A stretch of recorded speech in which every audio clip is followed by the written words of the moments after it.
Fala, meu caro rubro-negro, agora é o posse de bola da vez. Aqui não é diferente, eu tô com o Arnaldo, Rodrigo Matos na questão. Não foi falta no início da jogada do gol do Flamengo, é lógico. E não fui unânime, bora lá pro vídeo, porque o Flamengo é amplo favorito pra estar na final e, quem sabe, levantar essa taça. Os créditos vão para o wall link abaixo pra conferir, mas antes se inscreva aqui no nosso canal, ASR Fla, mete o dedo no like porque ajuda demais e ative o sininho pra receber todo o material lhe peço.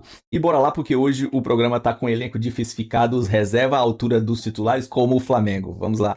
Estamos de volta então com o posse de bola desta segunda-feira de carnaval. Vamos falar do Campeonato Carioca e do Flamengo, que passou pelo Botafogo. O Flamengo começou o Campeonato Carioca daquele jeito, né?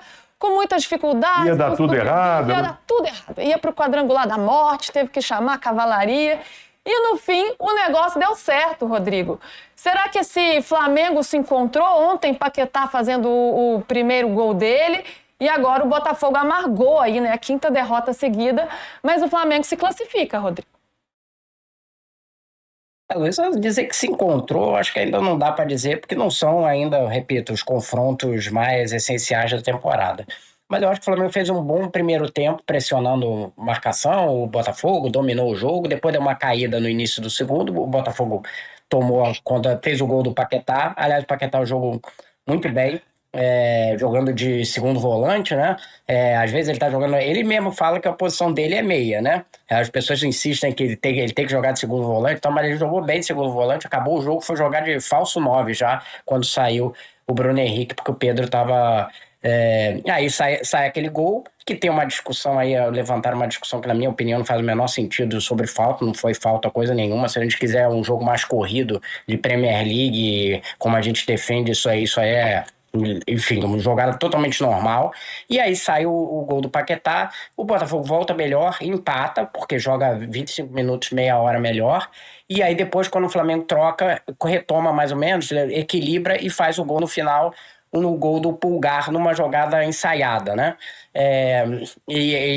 Falha dos dois goleiros, né? Andrew pelo Flamengo tomou uma bola por cima lá, e o do goleiro do Botafogo também, o Neto, entregou a bola pro Pulgar fazer o gol. Acho que assim, tem uma coisa de confiança e tem uma coisa do Flamengo conseguir demonstrar que dá para jogar marcando pressão fisicamente, que é a questão do clube, do time atualmente, quando tem jogadores mais inteiros ali na frente, né? Jogou Plata, Carrascal, Samuel Lino, nem estou dizendo que foi uma maravilha a atuação deles, mas fisicamente eles conseguiram. Bruno Henrique, eles conseguem impor essa marcação-pressão, e aí você vê mais o Flamengo com a cara do ano passado. Não estou dizendo que é a mesma coisa, mas vê mais essa cara, né? Então essa retomada é importante, é a terceira vitória seguida, e aí vai para a semifinal. Os dois times não encararam o jogo como se fosse essencial. Eu vi um narrador aí reclamando que o público estava pequeno, tinha 10 mil. Amigo, convencer turista para sair da muvuca aqui dos blocos para ir lá para o Newton Santos vai ser difícil, viu? As pessoas vieram aqui, não é muito para futebol, é outra coisa, né, que está acontecendo na cidade. Então era um jogo de segundo plano, que o Flamengo foi correto e conseguiu ganhar o jogo. Eu acho que vai ganhando alguma confiança, não está jogando futebol brilhante, mas vai ganhando alguma confiança, e o Paquetá foi bem ontem. E agora pega o Madureira, né? Então, claro, muito favorito, então tá perto aí Dois de mais jogos, uma... né? São dois São jogos. dois jogos. Perto de mais uma final. Arnaldo, posicionamento do Paquetá, esse jogador que você gosta bastante, né? De segundo volante, mas atuando também mais centralizado, em alguns momentos de falso 9. É o melhor Paquetá, este que a gente viu ontem, que faz o seu gol pelo Flamengo? Eu acho que uma das virtudes dele é justamente a versatilidade, né? E acho que tem um jogador que o torcedor do Flamengo nem gosta muito, fica sempre em segundo plano.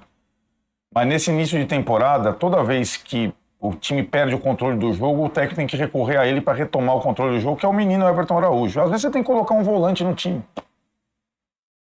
E o Flamengo estava perdendo o controle do jogo, o Felipe Luiz colocou mais um volante ao lado do Pulgar e adiantou o Paquetá. Agora é artilheiro, né? Porque o Everton, o Botafogo estava dominando depois do gol, ameaçava fazer o segundo gol, retomou o jogo para ele.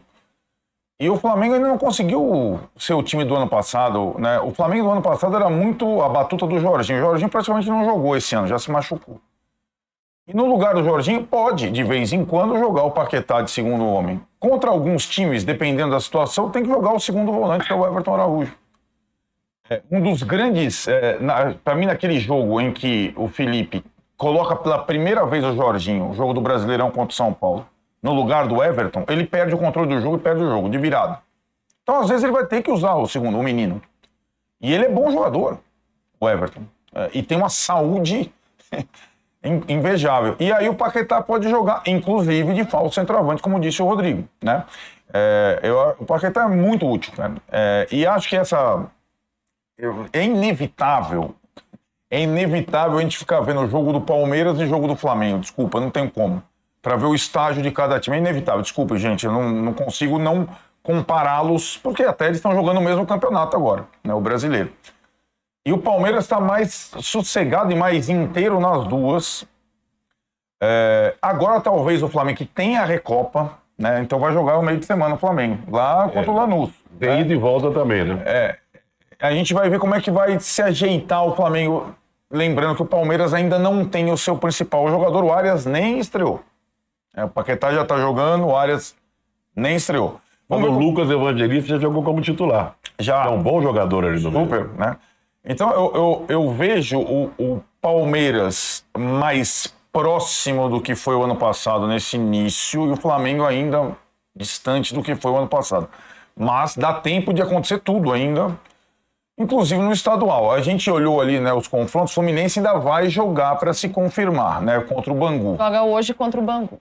E aí teria uma semifinal em 2 jogos com o Vasco. Vai lembrar que a final é única. A semifinal são 2 jogos. Semifinal que você vai ir de volta. Cara, eu vou te dizer, é difícil, viu, cara? A gente tem que ficar explicando didaticamente né? Porque cada campeonato tem a sua... E o Carioca é complicado, né? Ainda tem a Taça Rio, tem o Quadrangular da Morte. Eu vi o jogo do Vasco. Se livrou, apagado as luzes, que estava 1-0 para Volta Redonda até o finzinho. Os jogadores do Vasco têm o privilégio de chutar, estão tentando disputar quem acerta o refletor com o chute, ou lá de fora de São Januário, a bola vai na barreira, não vai? Porque é impressionante a falta de pontaria dos atacantes do Vasco. Porque dessa turma aí, né, Trajano, o Fluminense começou bem o brasileiro também. Agora o Vasco começou mal. O Vasco vai ter 2 jogos com o Fluminense, se o Fluminense confirmar passando pelo Bangu, e vai ter que se ver lá com o Santos no brasileiro, naquela mistura que a gente estava falando, né? O Diniz estava sendo xingado e tal. Vamos ver se... Eu gostaria de ouvir a opinião de vocês, porque eu achei até que o Flamengo, pela superioridade no primeiro tempo, embora inferior no segundo, tenha merecido a vitória. Mas acho também que o Flamengo está com aquela coisa que a gente chama de sorte de campeão. Porque o Neto falhou gravemente no segundo gol e, para mim, houve falta no primeiro gol antes do lance do Paquetá. Eu queria ouvir a opinião de vocês, porque isso está dividindo opiniões. Que não houve falta, que o empurrão dado pelo Vitão no Matheus Martins não se caracteriza como falta. Eu gostaria de ouvir a opinião de vocês. Foi falta, Trajano? Não vi, não vou tirar o corpo fora não, porque eu não vi o jogo. Pro Rodrigo não foi, pro Juca foi. Pra você, Arnaldo? O futebol ideal eu não considero falta, não. Agora, um clássico apitado pelo Bruno Arleu, tudo é possível. Cara, eu acho um dos piores árbitros do país, sinceramente. Ele tá bem colocado, né? Ele tá mais bem colocado do que o VAR, do que eu, que o Juca, que o Rodrigo, que o Trajano. Ele tava do lado dos dois jogadores no momento do... E ele, olha lá, tá a visão do cara, a visão mais limpa possível. E ele tava desfilando no bloquinho, por acaso. Ele não estava fazendo... Pode isso, Arnaldo? Oi? Pode isso, dar um empurrão desse no jogador? Então, se o Arleu achou aquele contato legal, segue. O VAR não tem que intervir, na minha opinião. Né? A interpretação do árbitro. Esse contato é tão legal quanto o do Jorginho no Gustavo Gomes, no Campeonato Brasileiro do ano passado. Não, pode até ser, mas assim, talvez a interpretação dele tenha sido o seguinte, o Matheus Martins, ele não dominou a bola já tinha escapado dele, já não estava com ele, quando tem o empurrão. Foi o critério do restante do jogo, né, Arnaldo? Olha lá, Juca, assim, ele não domina por conta da carga. A bola escapa dele. E aí, para mim, vem o empurrão depois. Né?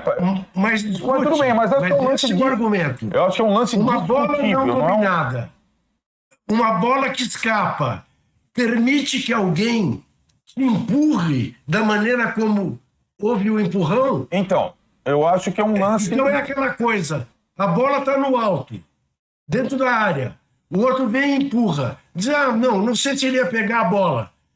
Joga a bola. Sim, sim. Um empurrão desse é falta. Então, eu acho que foi. Acho Eu acho que que é um lance depende do tipo de interpretativo. futebol que a gente quer, né? Se você quer futebol de muita faltinha, aí é falta. Se quer um futebol... Mas não acho faltinha, Marinha. A gente defende de Premier League. Não. Eu vejo como... Nesse próprio jogo, ele foi coerente com o restante. Se você olhar, ó, teve uma bola muito dura do Bastos no Bruno Henrique, que ele sobe com o braço na cara do Bruno Henrique, que se ele estabelecesse um critério de, vou marcar muitas faltas, ele podia ter expulsado o Bastos. Eu não acho que era para expulsar. Deveria ter expulsado. Duro, mas então ele teve um critério. Agora, querer que marque as faltinhas, mas depois, quando tem um outro contato, aí não é para expulsar, eu defendo um critério mais alto, como o Arnaldo, que é um critério de, para ser falta, tem que ser uma coisa mais dura. Mas então, nós entramos numa questão de lógica, que é a seguinte: há faltas e faltas. Eu considero uma faltinha uma cotovelada na cara, como nesse lance que você se referiu, ou um empurrão. É uma faltinha. O que passa a ser falta de verdade?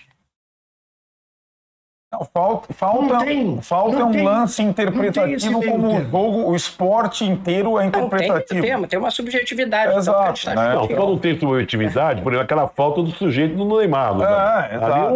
Não, ele é um atropelo. Ali não é um atropelo, assim. Falta violenta, né? Só que o programa estourou. O debate tá bom, mas o programa estourou. Eu vou ter que encerrar este programa. Esse foi o Posse de Bola com o elenco diversificado. Hoje, alguns titulares, Mauro César, o Tirone, não se encontra. O Enzo, né? Mas enfim, um Rodrigo Matos representando aí o rubro-negro, porque eu particularmente nunca vi ele falando que é flamenguista, mas ele é bem parcial e eu acredito que ele é flamenguista. Agora, para você ver como a FEG tá certa, uma possível falta dessa, como gera muita discussão, não é unânime e assim a FEG determinou. O VAR não deve entrar nesse caso, porque não é algo claro. O Kifuri acha que foi falta, o Rodrigo Matos não, o Arnaldo não. E como todos os outros programas, não tem a unanimidade da questão, como falta ou se não foi falta. Então a FEG está certa. Então, tal como ontem no fechamento, o PC Oliveira passou a informação que a organizadora da Champions, a UEFA, a FIFA, vão querer atuar na mesma situação, com a mínima interferência do VAR. É sinal que tá certo, a gente quer esse jogo, não aquele jogo picotado, falta toda hora. Como o Daronco, pelo amor de Deus, aquele Rafael Klein que apitou lá Flamengo e Corinthians lá na final da Supercopa do Rei. Mas enfim, o vídeo é isso aí. Se gostou, se inscreva aqui no nosso canal, ative o sininho, mete o dedo no like, compartilha, comenta. Tamo junto, até a próxima. Saudações rubro-negra.